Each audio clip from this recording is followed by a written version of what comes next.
காலையிலேருந்து எங்கள் ஏரியாவில் நல்ல மழை, அதனால் மொறுன்னு ஏதாவது ஸ்நாக்ஸ் சாப்பிட்லான்னு இந்த போண்டா செஞ்சேன். இதை வீட்டில் இருக்க பொருளே வச்சு ஈஸியாக செய்யலாம். உங்கள் வீட்டில் ட்ரை பண்ணி பாருங்கள். இதுக்கு தேவை 4 கரண்டி இட்லி மாவு, 2 கரண்டி ரவை, 2 கரண்டி பச்சரிசி மாவு. இது 3ஐயும் மிக்ஸ் பண்ணிவிட்டு தேவையான அளவு உப்பு, ஒரு சிட்டிகை பேக்கிங் சோடா. இது கொஞ்சம் கட்டியாக இருக்கிற மாதிரி இருந்துச்சுன்னா கூட கொஞ்சம் இட்லி மாவு ஊற்றி கலந்துக்குங்க. 2 வெங்காயம், 4 பச்சை மிளகா, கொஞ்சம் கருவேப்பிலை தழை, கொத்தமல்லி தழை வெட்டிட்டு இந்த மாவில் சேர்த்து நல்லா கலந்துக்கலாம். போண்டான்னா சட்னி இல்லாமல் எப்படி?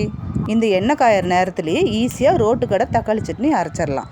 இதுக்கு தேவையானது 2 தக்காளி, 1 வெங்காயம், 4 காஞ்ச மிளகா, உப்பு. வெங்காயம் தக்காளி 1-2 வெட்டிட்டு மிளகாயை காம்பை கிள்ளி போட்டு உப்பும் போட்டு அரைச்சிடலாம்.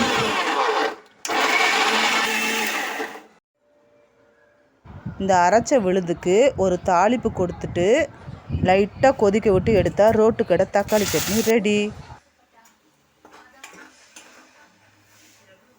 இப்போ நல்லா எண்ணெய் காஞ்சிருச்சு. சின்ன சின்ன உருண்டையாக போட்டு எடுத்தால் போண்டா ரெடி.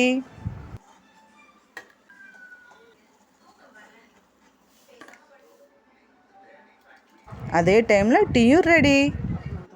இந்த போண்டாவை அப்படியே சட்னியில் தொட்டு ஒரு வாய் போண்டா, ஒரு வாய் டீ குடித்தா இந்த கிளைமேட்டுக்கு சூப்பராக இருக்கும். ஓகே, பாய்.